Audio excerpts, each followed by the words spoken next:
Com sol o ano inteiro, a capital do Rio Grande do Norte é um dos destinos preferidos do Nordeste. O trajeto entre o aeroporto até o seu hotel já faz a visita valer a pena.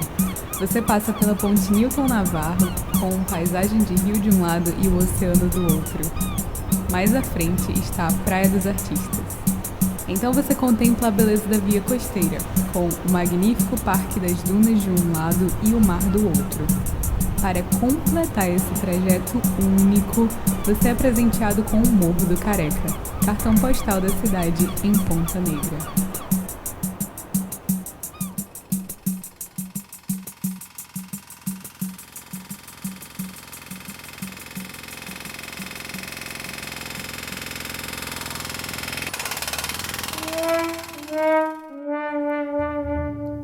A paisagem e o meio ambiente de Natal estão sob ameaça com a revisão do Plano Diretor iniciado em 2017. Meu nome é Viviane Nogueira e nesse episódio a gente vai refletir sobre os possíveis futuros para a cidade de Natal. Como a cidade se constrói influencia diretamente no dia a dia das pessoas. Planejar a cidade é pensar principalmente na qualidade de vida de seus cidadãos. No Brasil, as bases para o planejamento estão estabelecidas no Estatuto da Cidade, uma lei de 2001. Nela consta as normas para o uso da propriedade urbana, que deve se articular para o bem coletivo, a segurança, o bem-estar dos cidadãos e o equilíbrio ambiental. O Plano Diretor é uma ferramenta central para o planejamento de cidades no Brasil. Conforme definição do próprio Estatuto da Cidade, o Plano Diretor é o instrumento básico da política de desenvolvimento e expansão urbana. Ou seja, ele é utilizado para o desenvolvimento de um município considerando aspectos econômicos, ambientais, físicos e sociais. O plano deve propor diretrizes que orientem o que pode ou não ser feito em uma cidade. Dessa forma, deve possibilitar a existência de uma cidade equilibrada, sustentável e inclusiva. Uma cidade que distribui de forma justa os benefícios da urbanização e reduz os riscos de crescimento desenfreado. Um dos objetivos centrais é garantir a proteção, conservação e uso racional do meio ambiente. Como cada cidade tem características únicas, o conteúdo do Plano Diretor também é único. Esse documento é elaborado pela Prefeitura, que abre uma discussão com a população para criar propostas que reflitam os anseios da comunidade. No fim, o texto proposto segue para ser aprovado pela Câmara Municipal. Eu tentei resgatar na memória, mas pessoalmente não lembro de propagandas da prefeitura e também não lembro de nenhuma situação de incentivo durante minha trajetória escolar e nem acadêmica. Então deixo aqui a reflexão. Quantas recordações de incentivo à participação da discussão do plano diretor você tem?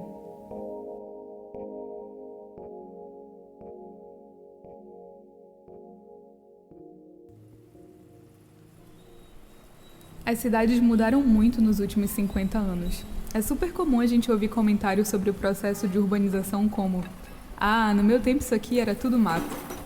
Devido a essa constante mudança, o plano diretor precisa de revisão. O Estatuto da Cidade determina que o plano diretor deve ser revisado a cada 10 anos e que o processo também deve ser participativo. A atual revisão do plano diretor de Natal começou em 2017, 10 anos após o anterior, mas seguiu a passos muito lentos até 2019 e está hoje, em setembro de 2020, aguardando a conferência final. Para a gente se localizar no meio de tudo isso, é importante ter em mente um princípio básico que norteia a revisão de um plano diretor.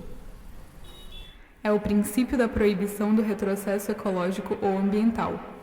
Ele é definido como garantia de que os avanços urbanístico-ambientais conquistados no passado não serão diluídos, destruídos ou negados pela geração atual ou pelas seguintes. Mas será que a nova revisão do Plano Diretor de Natal está seguindo esse princípio? A minuta do plano, que é como um rascunho de texto final, demonstra um retrocesso em diversos pontos. São eles: a diminuição de áreas ambientais relevantes, a ameaça da paisagem e o conforto climático que influenciam na proteção do Parque das Dunas. A minuta não estabelece nenhum prazo para a apresentação do plano de arborização municipal. No plano diretor em vigor, de 2007, existe a divisão entre zona de adensamento básico e zona adensável, sendo a adensável passível de ser usada de forma intensa, além do potencial básico estabelecido pela cidade. Atualmente, são permitidos prédios de 65 metros na zona de adensamento básico e prédio de 90 metros na zona adensável. Na minuta atual, essa divisão acaba e tudo vira zona adensável, ou seja, tudo pode ser usado de forma intensa. Aumenta, então, de 65,90 para 140 metros a altura máxima permitida para prédios. Para ficar mais fácil de imaginar, um prédio com essa altura equivale a mais ou menos 46 andares. O texto mantém as zonas de proteção ambiental, mas diminui a proteção delas. Inclusive, segundo o Ministério Público do Rio Grande do Norte, há uma fragilidade séria na redação que torna difícil, até para quem é da área jurídica, obter uma compreensão adequada das regras de licenciamento ambiental e urbanístico. A gente pode perceber que o princípio da proibição do retrocesso ecológico ou ambiental não foi respeitado. E como fica o turismo no meio disso tudo? No texto da revisão, não há impedimento expresso de se verticalizar na Vila de Ponta Negra. Além disso, o texto retira o impedimento de construir nos lotes que margeiam a Roberto Freire, possibilitando que se construa na atual área não edificável de Ponta Negra. As consequências na paisagem, na imagem que os turistas têm de Natal e em questões econômicas não são facilmente mensuráveis, principalmente quando se trata do impacto nas comunidades nativas e tradicionais que vivem na Orla de Natal. Para explicar para a gente o que isso significa, temos a honra de ouvir o senhor Antônio Bezerra Lopes, morador da Orla da Praia do Meio desde 1963. Os trechos a seguir foram retirados do documentário Tire as Construções da Minha Praia. O link do documentário está na descrição do vídeo.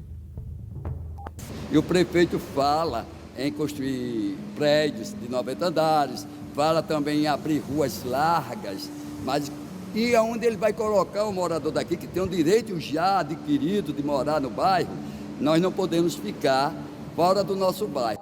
A Orla de Natal, ela é composta por moradores nativos e com isso estão querendo nos expulsar com as verticalizações. Mas se isso por acaso acontecer, é uma inconstitucionalidade, né, talvez seja necessário até a gente acionar o Ministério Público Federal para que isso não possa acontecer. Mas, se por acaso acontecer uma inconstitucionalidade, e vai expulsar os moradores sim da área, tirando a subsistência deles, que eles vivem de barraca, vivem de artesanato, vivem de trabalhar em restaurantes, hotéis, e aqui ainda continua o turismo na nossa orla. É linda a Praia do Meio, é linda a vida noturna da Praia do Meio. Você precisa vir aqui à noite para ver como a nossa praia é linda, nossa cidade é linda, e nós não podemos deixar que isso possa acontecer, verticalizar não.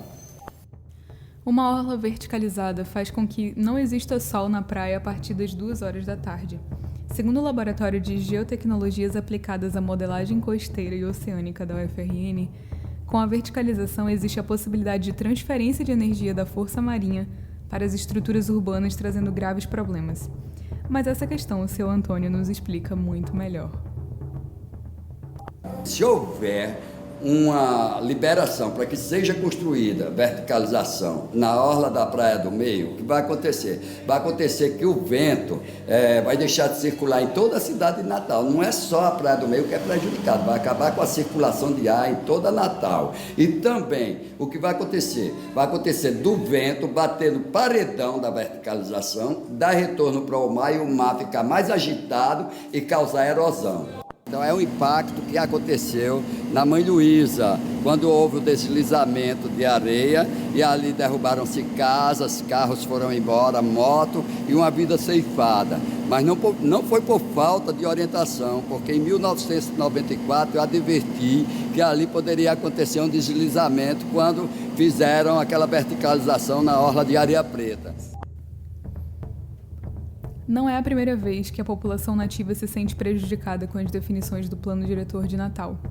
Uma das áreas mais afetadas é a Vila de Ponta Negra, que teve a maior parte dos nativos expulsos. Não é somente um pedaço de terra que é retirado dessas pessoas. São suas histórias, as histórias dos seus ancestrais. Muitas vezes, esse plano de retirada da população nativa significa nunca mais conseguir um outro meio de subsistência. Significa a morte de uma cultura. Significa extinção de espécies, extinções de frutas.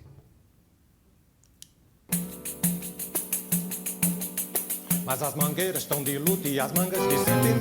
Derrubaram o pé de manga pra fazer o apartamento. Mas as mangueiras estão de luto e as mangas de sentimento. Derrubaram o pé de manga pra fazer o apartamento. Mas as mangueiras estão de luto e as mangas de sentimento. Derrubaram o pé de manga pra fazer o apartamento. Mas as mangueiras estão de luto e as mangas de sentimento. Derrubaram o pé de manga pra fazer o apartamento. A história do Plano Diretor de Natal está marcada por corrupção.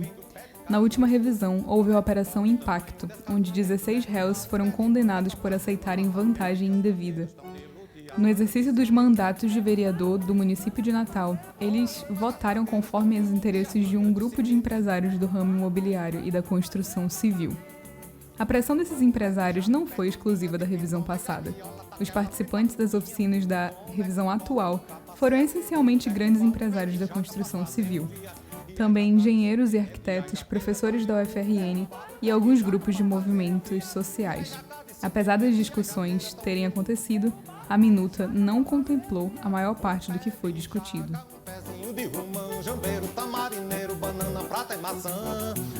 Como a gente pode ser mais participativo enquanto cidadão e, além disso, como a gente pode inspirar nossos atuais ou futuros estudantes para reivindicarem seu lugar ao sol na praia? Que cidade queremos? Um pé de jambo, um lindo pé de canela, saputi, coisa mais bela, e um pé de maracujá. É de lascar um pé de lima carregado, o abacateiro florado que eu não posso nem lembrar.